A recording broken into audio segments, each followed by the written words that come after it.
If you consider biometrics for the verification, it really improves the situation dramatically, because adding several orders of magnitude of the assurance that somebody who is claiming he is actually is, it's a very good factor.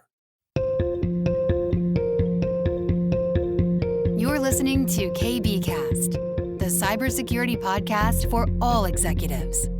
Cutting through the jargon and hype to understand the landscape where risk and technology meet. Now, here's your host, Carissa Breen. Joining me today is Eugene Shablygin, CEO from WWPass, and today we're discussing the future of authentication. Eugene, thanks so much for joining. It's wonderful to have you on the show today. Thank you very much for having me. So I want to start with your take on authentication. Now, you've seen it change over the years. We've all seen it change, but what's your sort of sense of the current IM trends? So SSO, passwordless, etc. And what's the sort of type of approach is going to work? And where might things sort of go awry, particularly for enterprises? Authentication is a very complex thing. And we can talk a lot about the technical side of it, and we can talk a lot about the human side of it. And the situation is very complex, and depending on from what point of view you're looking at, your perspective can be very, very different. So when we are talking about the authentication from the technology perspective, so maybe I will just say a very few words about it in general, so we'll never get back to it. Authentication consists of three phases: identification, verification, and authorization. And when you start letting somebody in, you first need to know who you are. Then you need to prove that you are who you are indeed. And third, you need to find out what does it mean? What can you do after you're authorized? What's your capabilities after you were let in? And pretty often, different parts of this process exactly very different. And depending on the specific business case, some of these parts may not really engaged. Like, for example, you can have the authorization to ride a bus. And the authorization to ride a bus based on your ticket. And when you are boarding a bus, you present your ticket, but nobody actually verify who you are. They just make sure that you paid for the ride. So this is the authorization without authentication. And sometimes you need to just authenticate yourself without any further authorization. You just need to go through.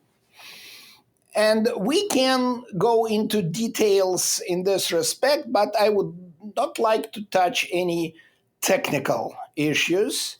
I would rather concentrate on the business issues of this process.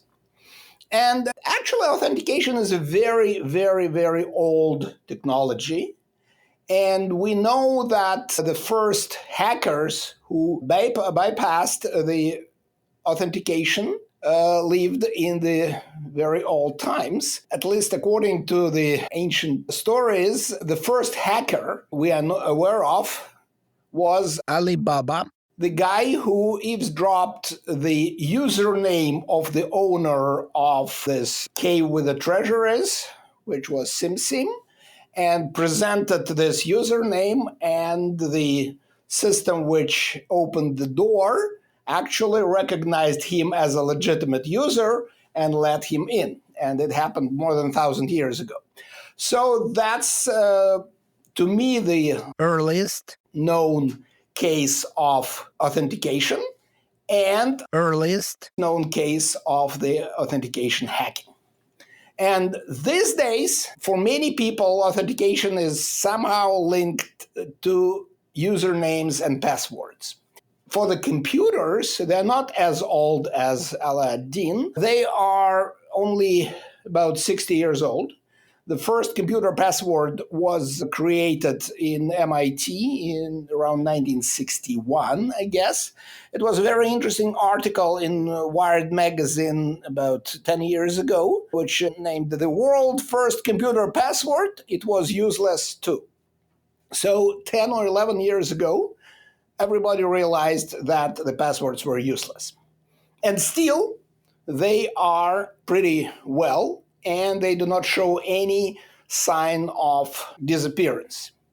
So my feelings about the future of authentication is it will be different for different business processes, and one size will never fit all.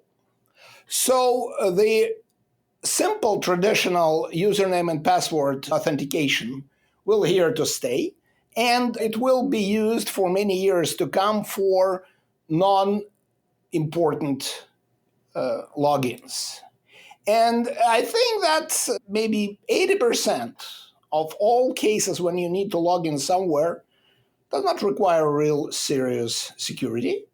So such technology which is free, which is well known, which is understood by virtually everybody and easy to implement, is here to stay.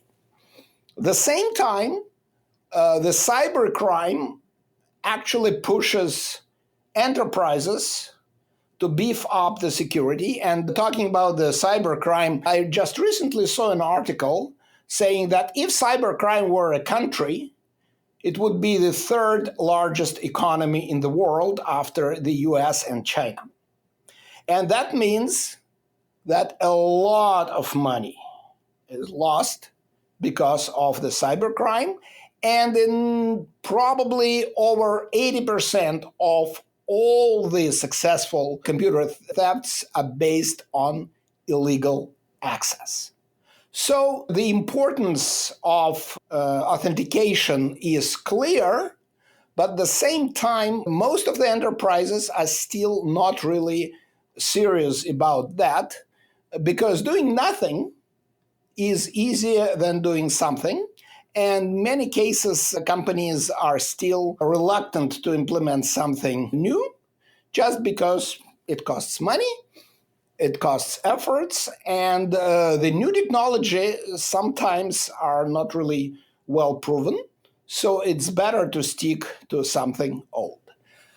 So all the predictions that the situation will change in the nearest future, which started probably with a well-known presentation made by Bill Gates in, I believe, an RSA security conference about 20 years ago, when he said that the passwords are dead and we will get rid of the passwords in a year, shows that all the predictions are very difficult to make, and the future is still unknown.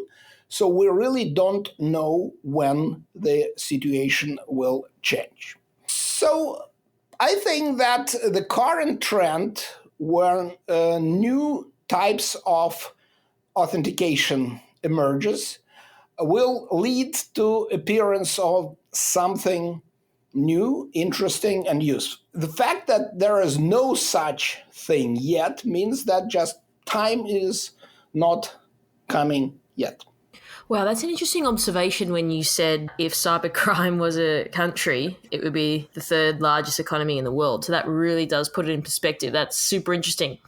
So, okay, now thanks for sharing that, Eugene. I now want to focus on maybe like what are the fears of identity theft or hijacking that are justified when we remove passwords? Do people have fear around that, or what's your sort of thoughts? I think that these things are not directly related. In any case, the weakest link in authentication process is a human being. So if the process is established the way it can be easily bypassed or circumvented or somehow adjusted for convenience, let's put it this way, there are always the opportunities for the bad guys to jump in and get the illegal access to the system, no matter if it's with a username, password, or something else. And the business process is the most important thing, which sometimes can correct the deficiencies of each particular technology. One example from the physical world. One big problem in physical access to premises is tailgate. The customs in our society is that you will never slam a door in the face of the follower. So, despite all the requirements, please close the door behind you. Please don't let your follower to get in without providing proper credentials, actually is against the human nature. And human nature always wins. So the only way to really avoid this type of behavior is to install man-trap, which can accommodate only one person. Because if the door is a man-trap, then you physically cannot pass this point without the proper authentication. If it's just a door, there will be cases when somebody will just squeeze behind you. This exactly the same situation in this computer world. If you know the specifics of the human behavior, you can adjust your business process, no matter if it's with a username and passwords or without it. You can make the system more resilient to the hackers. But it's not an easy task. Overall, and I will probably touch it a little bit later, username and passwords are the worst means of authentication from the man-in-the-middle perspectives, hijacking, and identity theft. And probably it's worth talking about this in more details right now. When you log into a system, you can provide one or three types of information about you, both for identification and for the verification. It's something you know, something you have, and something you are, aka biometrics. And each of these factors are considered possible factor for identification first and verification second.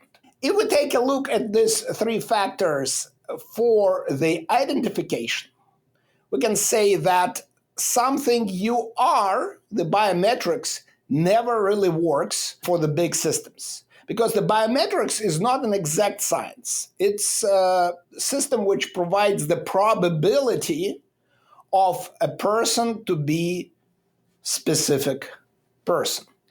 And it can be a very good probability, like 5 nines, 7 nines. But considering the number of people on Earth, there is still a room for an error. So if you consider biometrics for the verification, it really improves the situation dramatically, because adding several orders of magnitude of the assurance that somebody who is claiming he is actually is, it's a very good factor. But use of this factor for identification, initial identification, is very, very risky. Because even if it's a 1 per 10 million probability of error, still the error is possible for the large amount of users. Now, remaining two, something you know and something you have.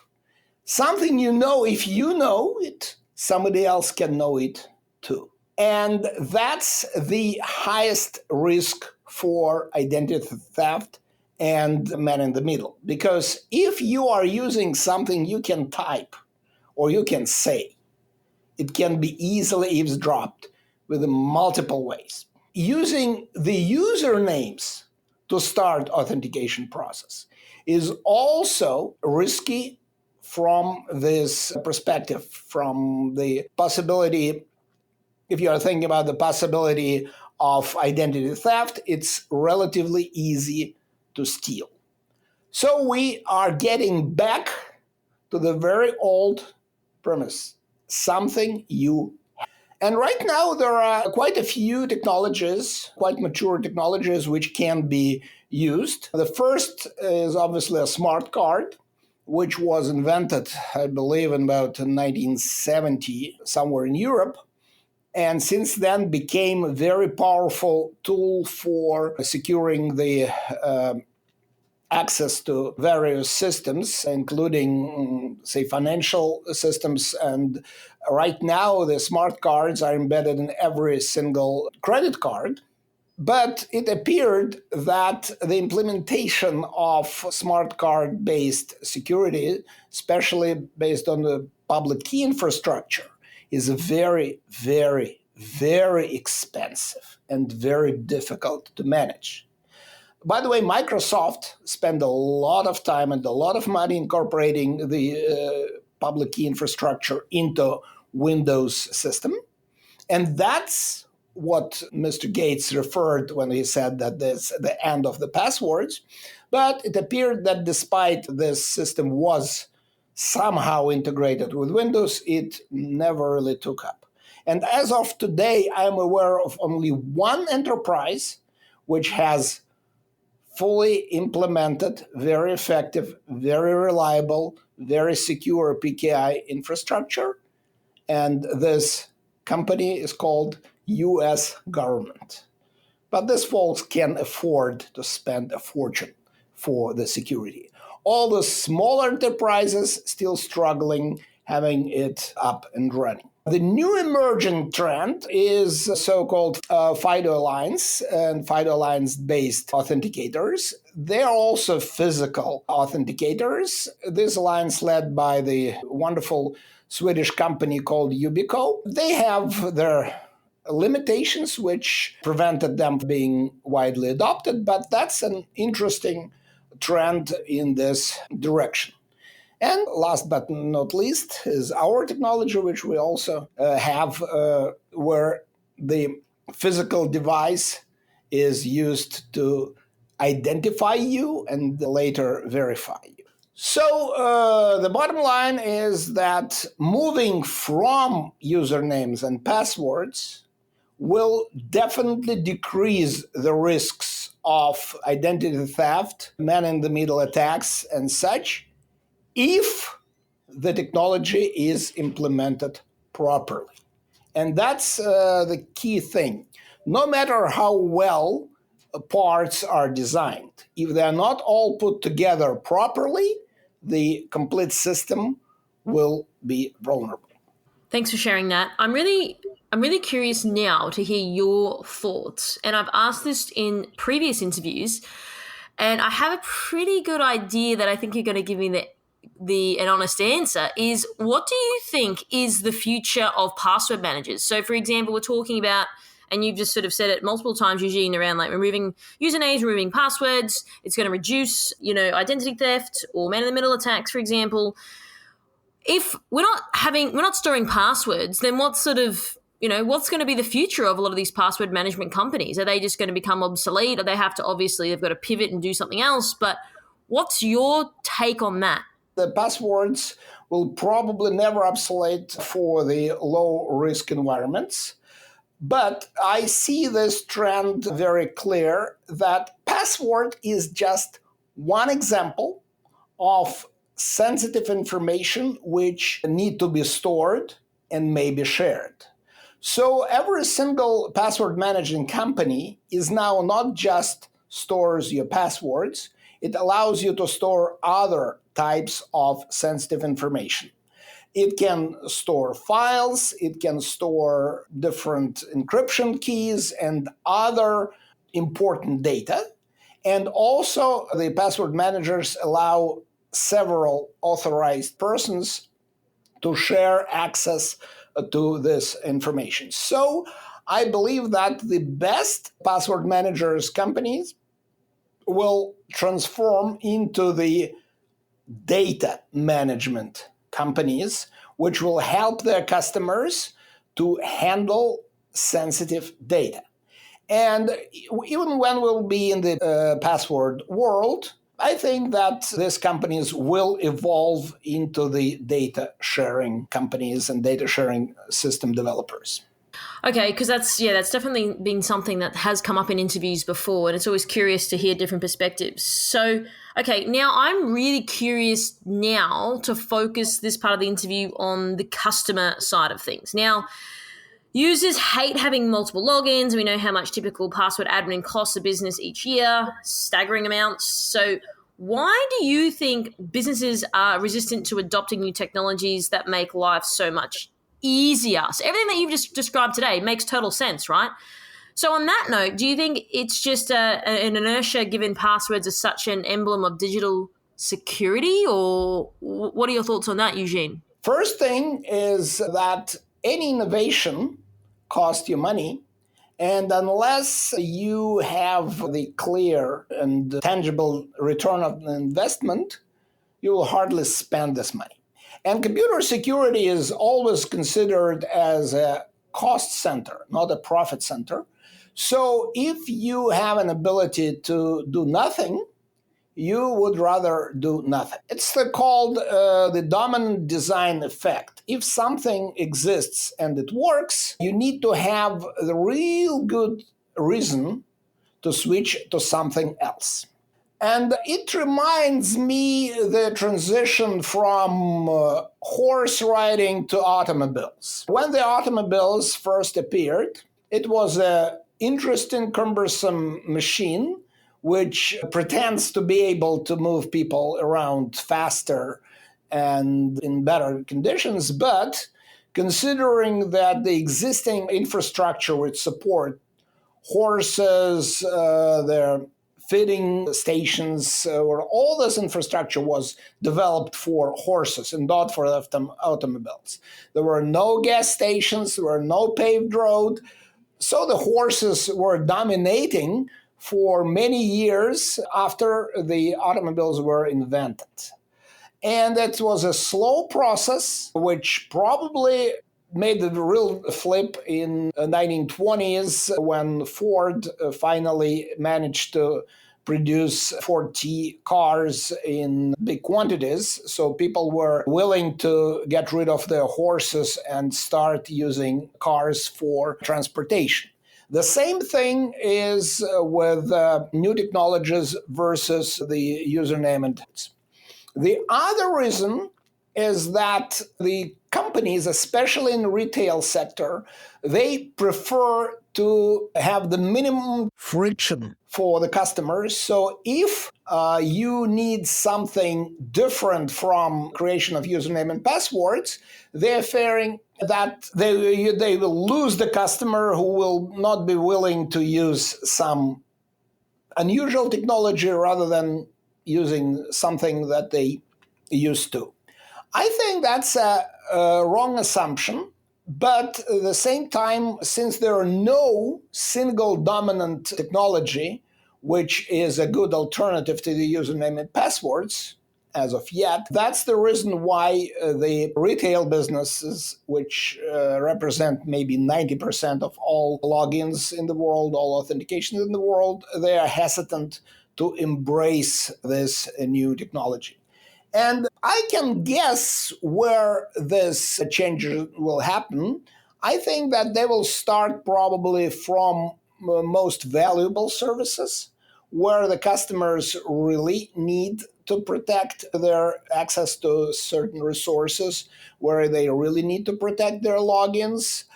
And in this respect, it reminds me the proliferation of plastic cards as an alternative to the check payments in the United States. For many, many years, checks were the ubiquitous way to pay when you are getting some services from places along with cash, from restaurants, from shops and such. And the first plastic card, if I'm not mistaken, was introduced in around 1956 or 57. It was diners.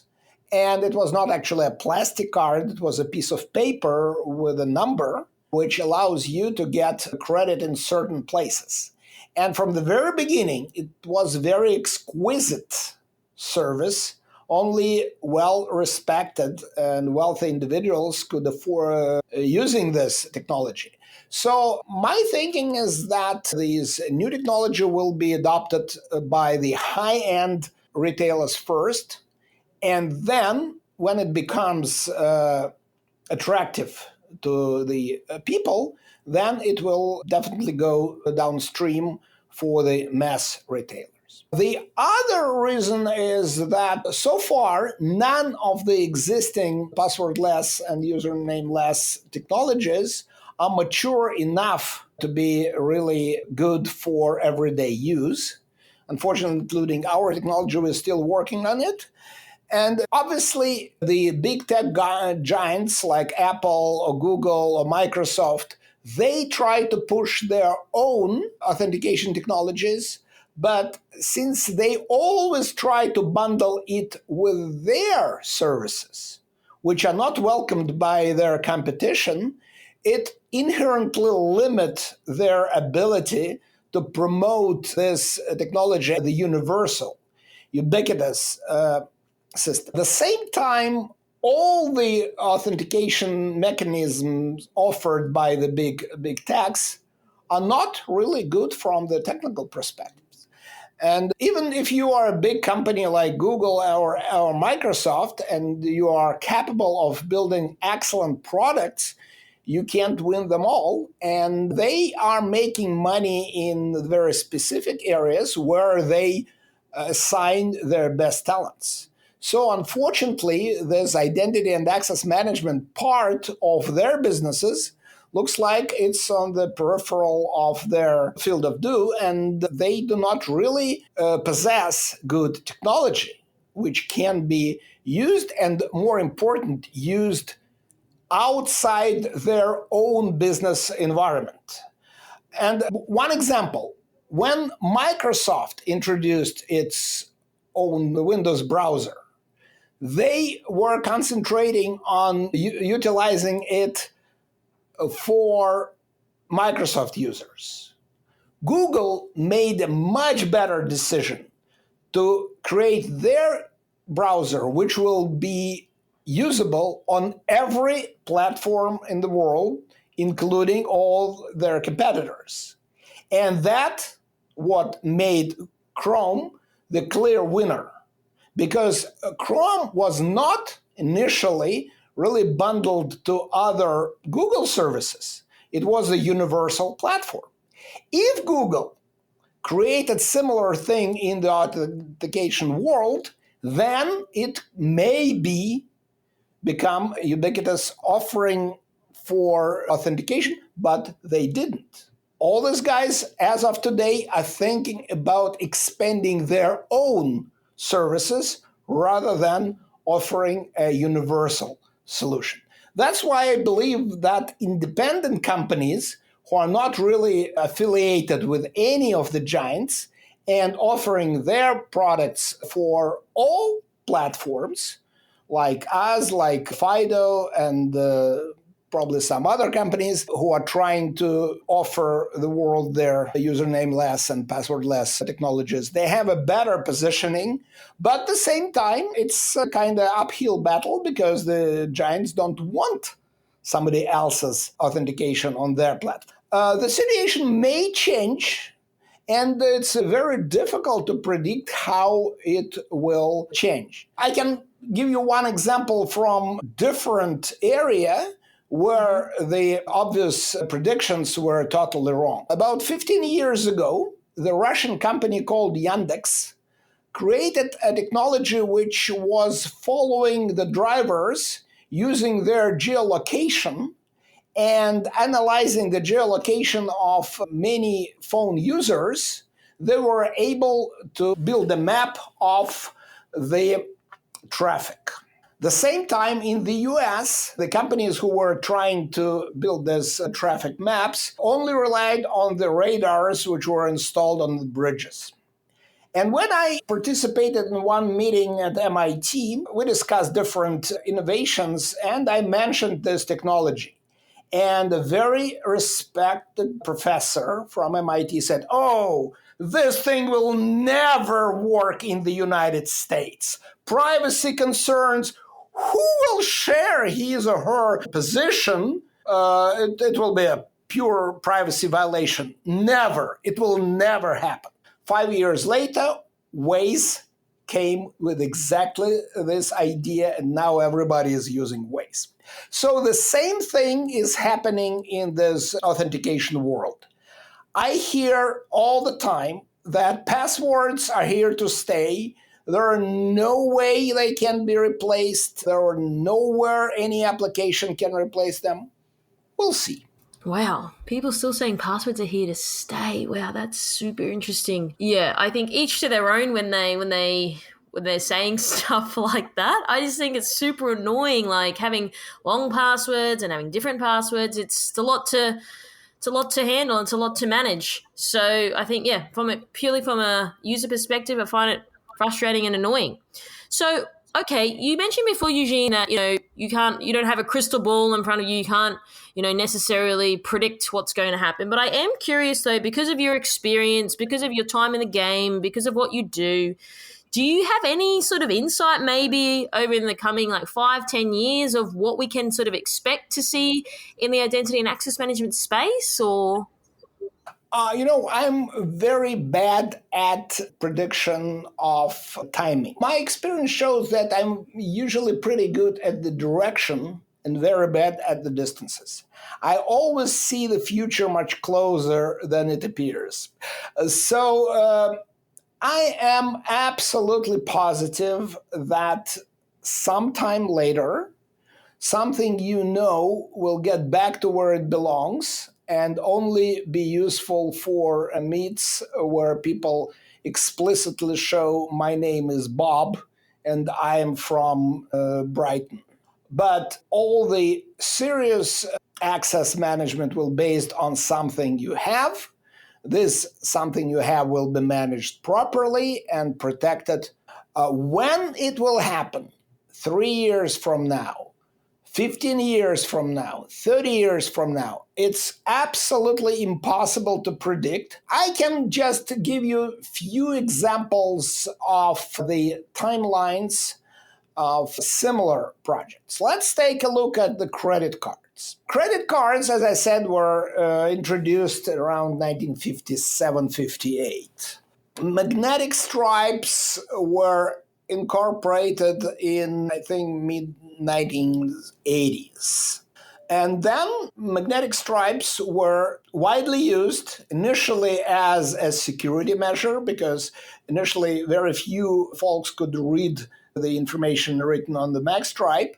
But after the bad guys discovered that it's so easy actually to scan this mag stripe with a simple tape recorder and decode the information written on this mag stripe, the huge influx of criminals into carding business actually forced credit card companies to review the technology and start introducing better protection, primarily based on the smart card technology.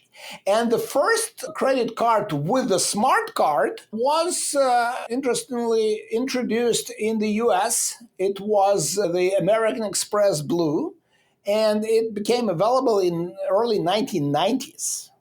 It has the chip in it, but American Express was not really serious about this project, so they didn't even develop the simplest software which were capable of supporting this chip. So they abandoned this project 2 or 3 years down the road. Then in Europe, the well-known initiative called EMV, Eurocard, MasterCard, Visa, security systems were introduced, I believe, about 15 years ago.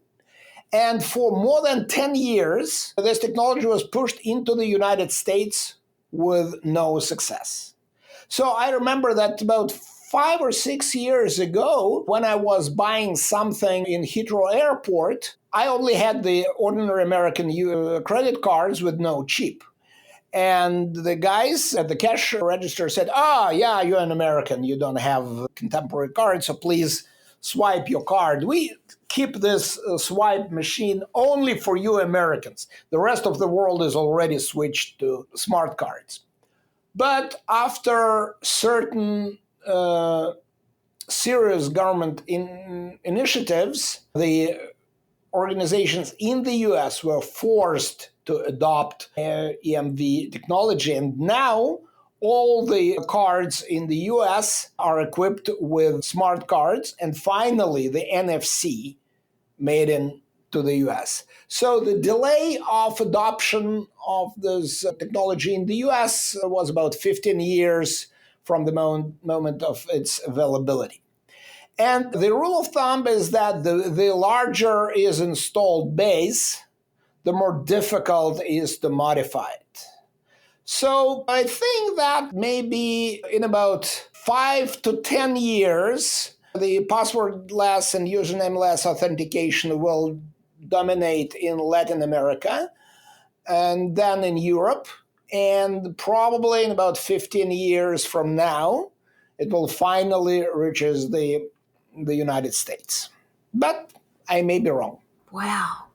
That is super interesting. And like 15 years, like in the tech world, is like 50 years, like when you think about it, right? Because things change so much. Like even, I don't know, like 2009, for example, like this first like iPhone was even coming out then. And like, look how much it's transformed. And that wasn't even that long ago. So I guess you are right, and I know that you're not Nostradamus and you don't have all the answers, but it's always good to get a read on, what professionals and specialists like yourself think about the space. That's how we learn, that's how we evolve, that's how we grow. So thank you so much for your time, Eugene. I really appreciate you sort of giving the going back in history and really sharing that. It definitely does show your expertise and your knowledge in the space going back to, hundreds of years ago that you mentioned before in your example. So I genuinely do appreciate that. So thank you so much for your time today, for coming on the show and sharing your knowledge and everything that you know. Thank you very much for having me. I really enjoyed this conversation tonight. Thanks for tuning in. We hope that you found today's episode useful and you took away a few key points. Don't forget to subscribe to our podcast to get our latest episodes. This podcast is brought to you by MercSec, the specialists in security, search, and recruitment solutions. Visit mercsec.com to connect today. If you'd like to find out how KBI can help grow your cyber business, then please head over to kbi.digital. This podcast was brought to you by KBI.media, the voice of cyber.